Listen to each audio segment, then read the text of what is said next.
कहानी शुरू होती है। हमें मालूम होता है कि अमेरिका के एक बहुत बड़े बिजनेसमैन पार्क का बेटा बीमार है। बीमारी भी ऐसी जिसके बारे में पता चलाने में डॉक्टर्स भी फेल हो गए। सभी रास्ते बंद हो जाने के बाद इस बच्चे के इलाज के लिए कोरिया से शेमन्स बुलाए जाते हैं, यानी वो लोग जो इस दुनिया में रहते हुए ही सोल से बातें कर सकते हैं, उनसे जुड़ी इस दुनिया में लोगों की प्रॉब्लम्स को सॉल्व कर सकते हैं। ऐसा कहने कि दुनिया में ना नजर आने वाली चीजों से मिलना, लड़ना और उन्हें कंट्रोल करना ही उनकी जॉब है। हम मिलते हैं शेमन हारिम से, जो अपने असिस्टेंट के साथ इस बच्चे का इलाज करने के लिए आई थी। हालांकि बच्चे की मोम को इन सब चीजों पे यकीन नहीं था, पर अब उनके पास कोई दूसरा ऑप्शन भी नहीं बचा था अपने बेटे को बचाने के लिए। हारिम इस बच्चे को चेक करने के लिए कुछ रिचुअल करती है और उसे मालूम होता है कि इस बच्चे के साथ जो भी इशू है वो उसके दादा या परदादा के साथ जुड़ा है। इस बारे में बात करने के लिए हारिम पार्क से मिलने उसके घर पहुंच जाती है, जहां उसे मालूम पड़ा कि ये लोग कई दहाइयों पहले ही पूरी तरह अमेरिका शिफ्ट हो गए थे। पार्क के डैड यानी इस छोटे बच्चे के ग्रैंडपा पैरालाइज्ड हैं, जबकि उसके ग्रैंडपा यानी परदादा 100 साल पहले ही मर चुके थे, जिनकी ग्रेव यानी कब्र कोरिया में ही है। पार्क हारिम को ये भी बताता है कि उनकी फैमिली में पैदा होने वाले हर बड़े बच्चे के साथ ऐसा ही कोई इशू हो जाता है। जैसे मेरे बड़े भाई, वो भी ऐसी ही किसी बीमारी में पागल खाने में मर गए थे, और अब मेरा बेटा वो तो आपके सामने ही है। सब सुनने के बाद हारिम पार्क को तसल्ली देती है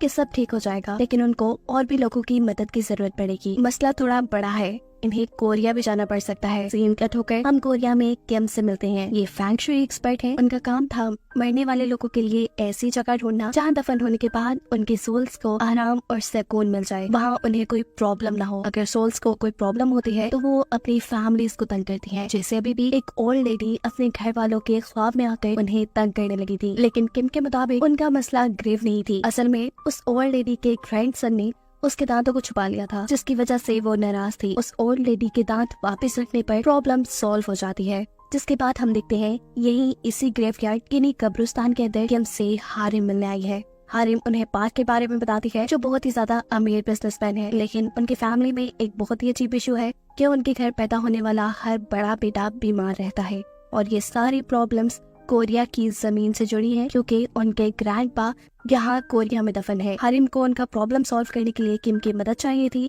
और कोरिया का नाम सुनते ही किम मान भी जाते हैं। अगले दिन पार्क भी आकर किम से मिलता है, क्योंकि उसे अपने ग्रैंडपा का एक्सह्यूमा करवाना था। एक्सह्यूमा मतलब एक ग्रेव को खोलकर वहाँ दफन हुए इंसान को किसी दूसरी ग्रेव में दफनाना या शिफ्ट करना। इसी काम के लिए उसे किम से सारी इन्फॉर्मेशन चाहिए थी, और वो ये सब अपने बेटे के इलाज के लिए कर रहा था। पार्क अब किम को लेकर अपनी ग्रैंडपा की ग्रेव के पास जाता है, जो पहाड़ के ऊपर बनी थी। ये कोई कब्रिस्तान नहीं था। इस ग्रेव के आसपास बहुत सारे फॉक्स भी फिर रहे थे, और ये कोई अच्छा साइन नहीं था। साथ ही उनकी ग्रेव के ऊपर कोई नेम प्लेट भी नहीं थी। पार्क बताता है कि उसके ग्रैंडपा जर्नल थे, और ये ग्रेव उन्हें आर्मी की तरफ से अलॉट हुई थी।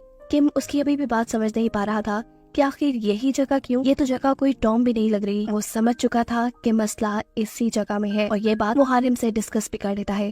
वो हारिम से कहता है, यहाँ पे बहुत कुछ ईवल है, बहुत कुछ शैतानी है, और इन नेगेटिव पावर्स को मैं सेंस कर पा रहा हूँ। साथ ही किम हारिम से यहाँ काम करने को भी मना कर देते हैं, क्योंकि उन्हें लग रहा था कि अगर यहाँ उन्होंने काम किया तो उनकी जान को भी खतरा हो सकता है। ये सुनकर हारिम भी परेशान हो जाती है। खैर, रात में दोबारा हारिम, किम और पार्क की मीटिंग होती है, जहाँ किम इन दोनों से शेयर करता है कि जल्द ही उनकी बेटी की शादी होने वाली है, जो सुनकर पार्क इमोशनल हो जाता है और उन्हें बताता है कि मेरा बेटा है और वो मरने वाला है। उसके ये लफ्ज हारिम और किम दोनों को ही इमोशनल कर गए थे, इसलिए हारिम फैसला कर लेती है कि वो पार्क की मदद जरूर करेगी, और किम से कहती है कि हम उस ग्रेव को डिग करने के लिए वहाँ पर एक रिचुअल कर सकते हैं, एक ऐसा रिचुअल जिससे वहाँ का ईवल भटक जाए और फिर आप लोगों का काम आसान हो जाए। ये आइडिया किम को भी बेहतर लगा था, इसीलिए वो भी एक्सह्यूमेशन के लिए मान गए थे।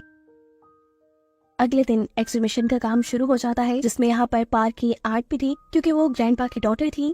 उनके साइन और उनके परमिशन के बगैर ग्रेव डिग नहीं की जा सकती थी। हारिम यहाँ पर रिचुअल का सारा सामान भी ले आई थी, जिसमें 5 पिग्स भी थे। उन 5 लोगों के लिए सेक्रीफाइस जो ये ग्रेव डिग करने वाले थे। एक तरफ ग्रेव की खुदाई का काम शुरू होता है, तो दूसरी तरफ हारिम ईवल को डिस्ट्रैक्ट करने के लिए पावरफुल रिचुअल्स करना शुरू कर देती है, जिसमें बहुत से लोग उसका साथ दे रहे थे। जोर जोर से गाने बजाने के साथ हारिम अपना ड्राउना डांस करते हुए छुरियों और चाकुओं से खेल रही थी। ऐसा करते हुए वो अपने मुंह पर कट भी लगा देती है, फिर पास पे लगे हुए पिग्स की बॉडीज को काट कर उनका खून पीती है। उसका ये ड्राउना रिचुअल तब तक चलता रहा जब तक ग्रैंडपा की हड्डियों को निकाला नहीं गया। हड्डियों को कब्र से निकालने के बाद एक मजदूर कब्र के अंदर इंसानी सर वाला सांप दिखता है, जो कि बहुत ही गलत साइन था। और इससे भी गलत ये कि वो किसी को भी बताए बगैर उसे मार चुका था। ऐसा करते ही वहाँ मौसम खराब हो जाता है। किम जिसने ग्रैंडपा की हड्डियों को क्रिमेट यानी जलाने का फैसला किया था, उनका ये काम भी रुक जाता है। हालांकि वो ये काम जल्दी करना चाहते थे क्योंकि उनका मानना था कि ग्रैंडपा की सोल हड्डियों से जुड़ी है, जिन्हें जलाने पर ही उन्हें सुकून मिल सकता है। किम ने क्योंकि यहाँ पर बहुत कुछ नेगेटिव देख लिया था, इसीलिए पास के गांव में वो ग्रैंडपा के मजार के बारे में इंफॉर्मेशन इकट्ठी करने जाता है। जहाँ जाने पे इन्हें मालूम हुआ कि ज्यादा लोगों को तो उस मजार यानी ग्रैंडपा की ग्रेव के बारे में कुछ पता ही नहीं, और अगर कुछ लोगों को पता था तो ये बात कि उनकी ग्रेव खजाने से भरी है। जिसके लालच में एक आदमी, जिसे मालूम हुआ कि ग्रैंडपा की ग्रेव की खुदाई हुई है, वो ग्रैंडपा का कॉफिन खोल देता है, जिसके नतीजे में उससे में पागल ग्रैंडपा की सोल आजाद हो चुकी थी। और ये सबसे बड़ा और खतरनाक काम हुआ था। शुक्र था कि हारिम ने उसे देख लिया। अब एक होप तो है कि वो सबको इस खतरे से बचा लेगी। ग्रैंडपा की सोल को कंट्रोल करने के लिए वो एक रिचुअल करना शुरू कर देती है, लेकिन शायद ये जाया हो रहा है क्योंकि ग्रैंडपा की सोल अपने घर भी जा चुकी है। घर यानी अमेरिका, जहाँ पर पार्क की फैमिली रहती थी। वहाँ जाते ही वो अपने बेटे और उसकी वाइफ को मार देते हैं, जिसके बाद ग्रैंडपा की स्पिरिट ने पार्क को भी हॉन्ट करना यानी डराना शुरू कर दिया था। पार्क बहुत ज्यादा डरा हुआ था। उसी टाइम उसे किम की कॉल आती है। फोन पे किम उसे समझा रहा था कि ग्रैंडपा की सोल आजाद हो गई है, उसने तुम्हारे पेरेंट्स को भी मार दिया है और वो अब तुम्हें मारने के लिए निकली है, तुम जरूर उससे बच कर रहना। अभी वो फोन पे बात कर ही रहा था कि अचानक दरवाजे पे भी नॉक होना शुरू हो जाता है। पूछने पे पता चलता है कि वहाँ पे भी किम था, फोन पे भी किम और दरवाजे पे भी किम। फोन वाला किम पार्क से कहता है कि तुम दरवाजा बिल्कुल ना खोलना, हो सकता है वो ग्रैंडपा की सोल ही हो, तुम अपना ध्यान रखना, मैं जल्दी तुम तक आ रहा हूँ, लेकिन हाँ तुम विंडो खोल सकते हो। किम की बात मानते हुए वो दरवाजा तो नहीं खोलता, लेकिन खिड़की खोल देता है, जहाँ से सोल अंदर आ जाती है। मतलब ये सारी चाल उसी ग्रैंडपा की सोल ने चली थी। फोन पे ग्रैंडपा की सोल बात कर रही थी और दरवाजे के दूसरी तरफ किम था, असल किम जो पार्क को बचाने आ रहा था। दरवाजे वाला यानी असली किम जब होटल के स्टाफ से चाबी लेकर पार्क के रूम के अंदर जाता है तो देखता है कि पार्क पूरी तरह सोल से पोजेस हो चुका था। पोजेस हुए पार्क के जरिए ग्रैंडपा किम को बताते हैं कि वो अपनी फैमिली के ही पीछे क्यों पड़े हैं। असल में जब अमेरिका और जापानीज के दरमियान में वॉर शुरू हुई थी तो ग्रैंडपा ने अपने ही लोगों के साथ गद्दारी करके बहुत पैसा कमाया और उसी पैसे की वजह से उनकी पूरी फैमिली अमेरिका जाकर बस गई। लेकिन जिनकी वजह से वो अमीर हुए, उनका स्टेटस चेंज हुआ, उनको कभी इन लोगों ने आकर पूछा ही नहीं, न कभी इनकी ग्रेव पे आए, न प्रे की उनके लिए। इसी वजह से वो इतना गुस्सा थे कि इनकी आंखों के सामने ही वो आप पोजेस हुए पार्क को जान से मार देते हैं। मरते मरते पार्क किम से कहकर जाता है कि किसी बड़े जानवर ने, जैसे शेर ने, एक लोमड़ी की हड्डी निकाली है। इस बात का मतलब किम को बिल्कुल नहीं समझ आया था, लेकिन अब ग्रैंडपा के सोल पार्क को मारने के बाद अपनी बेटी और पार्क के बेटे को मारने के लिए निकल चुके थे। उनको रोकने का किम के पास सिर्फ एक ही तरीका था कि वो हारिम से कहें कि ग्रैंडपा की हड्डियों को जला दो, लेकिन हड्डियों को जलाने के लिए ग्रैंडपा की बेटी की परमिशन चाहिए थी। किम फौरन उन्हें कॉल करता है और उन्हें बताता है कि ग्रैंडपा की सोल अब उस छोटे बच्चे को मारने के लिए जा रही है, जिसका कोई कसूर नहीं। उसकी जान बचाने के लिए हमें ग्रैंडपा की हड्डियों को जलाना पड़ेगा, एक्सट्रीमेशन के बजाय, यानी किसी और कब्र में दफनाने के बजाय, जिसके लिए ग्रैंडपा की बेटी मान जाती है और ग्रैंडपा की हड्डियों को जला दिया जाता है। ऐसे हड्डियां जलने के साथ ही ग्रैंडपा की सोल खत्म हो जाती है और इन सबको आजादी मिल जाती है। लेकिन कहानी ग्रैंडपा की सोल तक ही खत्म नहीं हुई थी। इस कहानी में अभी एक बहुत बड़ा ट्विस्ट है।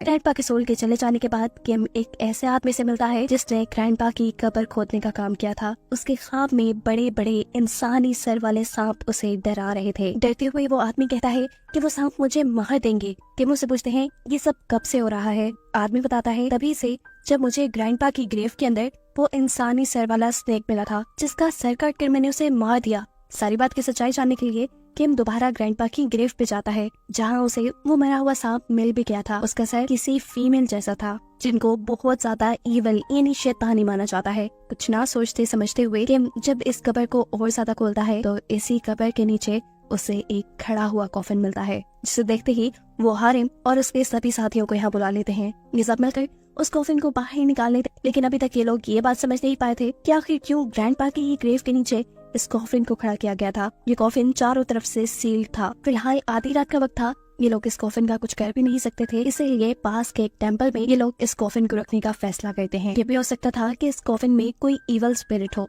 वो आसानी से निकल ना जाए, इसीलिए हारिम खून और चावलों के साथ यहाँ अजीबोगरीब रिचुअल करती है और उस कॉफिन को सील करके ये लोग यहाँ से चले जाते हैं। इस सारी मिस्ट्री की कहानी जानने के लिए किम और हारिम अब जाते हैं ग्रैंडपा की डॉटर के पास और उससे पूछते हैं कि आखिर ग्रैंडपा की ग्रेव के नीचे ये इतना बड़ा कॉफिन क्यों खड़ा किया गया था। जवाब में ग्रैंडपा कहती हैं वो गद्दार कैसे हो सकते हैं, वो तो कोरियन थे ही नहीं, वो तो खुद जापानीज थे। कंफ्यूजन और भी ज्यादा बढ़ जाती है कि आखिर फिर जापानीज लोगों ने उन्हें यहाँ क्यों दफन किया। सीन कट होकर हम हारिम के असिस्टेंट को देखते हैं जिससे कोई अजीबो गरीब चीज डरा रही थी। वो कुछ मंत्र पढ़ते हुए अपने डर को काबू में करता है और कॉफिन को चेक करने के लिए जाता है, जहाँ बाहर जाते ही उसे कोई 7 फुट जितना लंबा आदमी दिखाई दे रहा था और वो आदमी किसी इंसान को खा रहा था। इस सारे सीन को देखकर डरते हुए वो हारिम को आवाज देता है। पता चलता है कि हारिम ख्वाब में अपनी ग्रैंड माँ से कुछ सबक ले रही थी, क्योंकि उसकी ग्रैंड माँ अपने जमाने की बहुत बड़ी शेमन थी। अपने असिस्टेंट की आवाज सुनकर वो यहाँ से जाने लगती है, लेकिन ग्रैंड माँ उसका हाथ पकड़ लेती है,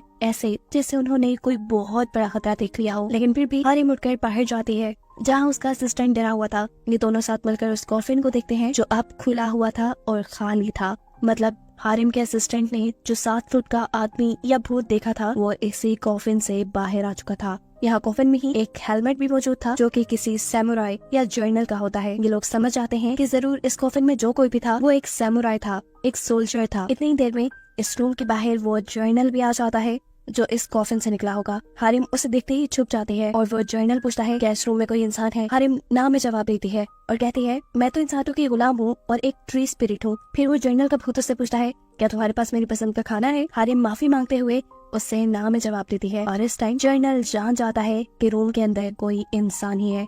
इससे पहले कि वो हारिम पर हमला कर देता, उसका असिस्टेंट आकर उसे बचा लेता है और जर्नल पे भी एक नेज़े से हमला करता है। लेकिन इस हमले का उसके ऊपर जरा फर्क नहीं पड़ा था। साफ मतलब था कि वो जर्नल बहुत ही खतरनाक भूत में बदल चुका है, क्योंकि अब वो असिस्टेंट को पकड़कर उसके पेट में अपना हाथ स्टेप करता है और उसकी बॉडी दरमियान से चीरकर फेंक देता है। इससे पहले कि अब ये भूत हारिम को मार देता, किम और उसका असिस्टेंट यहाँ आ जाते हैं और इस मर्तबा इस भूत को देखकर इन दोनों की भी हालत बुरी तरह खराब हो चुकी थी, क्योंकि आज से पहले उन्होंने कभी ऐसा भूत नहीं देखा था। एक सेकंड गुजरता है और इस भूत को मुर्गे की भांग सुनाई देती है। मतलब सुबह होने वाली थी और ये सोचते हुए वो एक आग का गोला बनकर यहाँ से उड़ जाता है।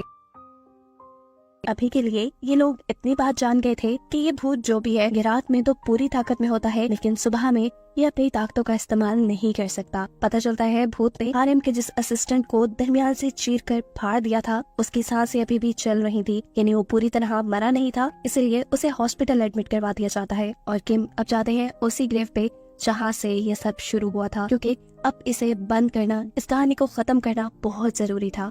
यहाँ वो आसपास के लोगों से मिलते हैं, कुछ पता चलाते हैं, लेकिन खास इन लोगों को कुछ मालूम नहीं होता। दोबारा ये लोग हॉस्पिटल आ जाते हैं, जहाँ इन्हें मालूम पड़ता है कि हारिम के असिस्टेंट को होश आ गया है। होश में आने पे उसकी आंखें अजीब थी और ये देखते हुए हारिम और किम को ये पता चल चुका था कि वो पोजेस्ड है। उस बड़े से जर्नल के भूत ने इसे अपना गुलाम बना लिया था और इसी के जरिए इन्हें ये बात पता चलती है कि वो जर्नल का भूत यहाँ पे किसी चीज की हिफाजत कर रहा है। किस चीज की, ये बात हारिम का असिस्टेंट उन्हें नहीं बताता। इन सारी बातों का पता चलाने के लिए किम दोबारा ग्रेव पे जाता है। वो ग्रेव को खोलकर अपने सवालों का जवाब जानना चाहता था कि आखिर यहाँ ऐसा क्या है जिसकी वो डीमन हिफाजत कर रहा था। इन्हें यहाँ वही 7 फुट लंबा जर्नल का भूत ही नजर आता है। इसे देखकर वो ये बात पता चला लेते हैं कि रात में ये भूत कहीं पर भी चला जाए, दिन में ये भूत यहीं रहता है, जरूर उसी चीज की हिफाजत करने के लिए जिसके बारे में इन्हें मालूम नहीं। यहाँ खड़े खड़े ही किम को मरते हुए पार्क की एक बात याद आती है। उसने कहा था कि फॉक्स ने टाइगर की रीढ़ की हड्डी पे वार किया है। कोरिया का मैप बिल्कुल टाइगर की तरह दिखता है, यानी टाइगर तो हो गया कोरिया। अब सीन ये था कि कोरिया को खत्म करने के लिए बहुत से मेटल रॉड्स जमीन में दबाए गए थे, जो कि जापानीज रिचुअल के मुताबिक कोरिया की पॉजिटिव और नेगेटिव एनर्जी को डिस्टर्ब करके कोरिया को खत्म कर देते। इन्हीं रॉड्स के बारे में कोरियन शेमन्स को पता चल गया और उन्होंने इन रॉड्स को निकालना शुरू कर दिया। इन लोगों को कोरिया के लोगों ने ग्रेव थीव्स कहा, लेकिन अब एक रॉड वो जमीन से नहीं निकाल पाए क्योंकि उस रॉड को जापानीज ने अपने जर्नल की बॉडी में दफना दिया था, एक ऐसे रिचुअल के जरिए जिसमें मरे हुए एक बहादुर इंसान की बॉडी को काट कर उसमें मेटल रॉड रखा जाता है और साथ ही बहुत से इंसानी ऑर्गन्स का भी इस्तेमाल किया जाता है इस रिचुअल को पूरा करने में। इस सारे प्रोसेस के लिए जर्नल की बॉडी को इसलिए इस्तेमाल किया गया क्योंकि जर्नल बहुत बहादुर थे, मरने के बाद भी उनकी सोल इस रॉड की हिफाजत करती। अब वो जर्नल जो कि भूत बन चुका था, जिसकी बॉडी में वो मेटल रॉड था, उसके कॉफिन को इसीलिए वर्टिकल खड़ा किया गया था क्योंकि कोरिया में लगने वाले बाकी सभी रॉड्स भी वर्टिकल खड़े थे। अब कोई उस रॉड को या जर्नल की बॉडी को न ढूंढ पाए, उसके ऊपर पार्क के ग्रैंडपा की बॉडी को दफना दिया गया क्योंकि वो भी एक जर्नल थे। साफ लफ्जों में कहें तो जब कोरिया और जापानीज के दरमियान जंग चल रही थी तो लोगों ने जादू मंत्रों के जरिए भी एक दूसरे को हराने की, दबाने की कोशिश की। जैसे ही इन लोगों को इस सारी बातों की खबर मिलती है तब तक काफी देर हो चुकी थी। अब रात का वक्त हो चुका था और वो जर्नल जिसके अंदर मेटल रॉड था उसके उठने का भी वक्त हो गया था। इतने सालों में वो अपने कॉफिन से किम की वजह से ही आजाद हो पाया था। किम उसे रोकना चाहता था लेकिन ये भूत उसे पोसेस करना शुरू कर देता है। किम को बचाने के लिए यहाँ हारिम उसके ऊपर ब्लड भी फेंकती है लेकिन वो थोड़ा सा तड़प कर ठीक हो जाता है और उससे में हारिम से ही लड़ने के लिए जाता है। पर इस टाइम हारिम को प्रोटेक्ट करती है उसकी ग्रैंड माँ की सोल। किम ने जर्नल की बॉडी में मेटल रॉड देख लिया था और उनके फैंग शुई के नॉलेज के मुताबिक मेटल का दुश्मन था वो। जर्नल का भूत वैसे ही खून से तड़पता था, इसलिए बिना मकसाय किए वो एक लकड़ी पर अपना खून लगाते हैं और उससे जर्नल को स्टैब कर देते हैं जिससे वो जर्नल मर जाता है। वो आखिरी रॉड जो कि कोरिया को तबाह करने के लिए इस जमीन में लगाया गया था वो रॉड भी बाहर निकल जाता है, खत्म हो जाता है। मतलब एक तरफ तो उन्होंने अपनी सबसे बड़ी मुश्किल इस भूत को खत्म किया और दूसरी तरफ कोरिया को भी बचा लिया। भूत के मरते ही हारिम का असिस्टेंट जो उसकी पोजीशन में था वो भी वहाँ से बाहर निकल आता है। इनके सारे मिशन अब पूरे हो चुके थे, ये लोग अब सेफ थे। यही सोचते हुए ये चारों सुकून का सांस लेते हैं। कहानी के आखिर में हमें किम की बेटी की शादी दिखाई जाती है जहाँ किम रिलैक्स नजर आ रहा था और उसे हारिम और उसके असिस्टेंट्स की शक्ल में एक टीम में मिल गई थी। इन चारों को दिखाते हुए ये कहानी यहाँ खत्म हो जाती है।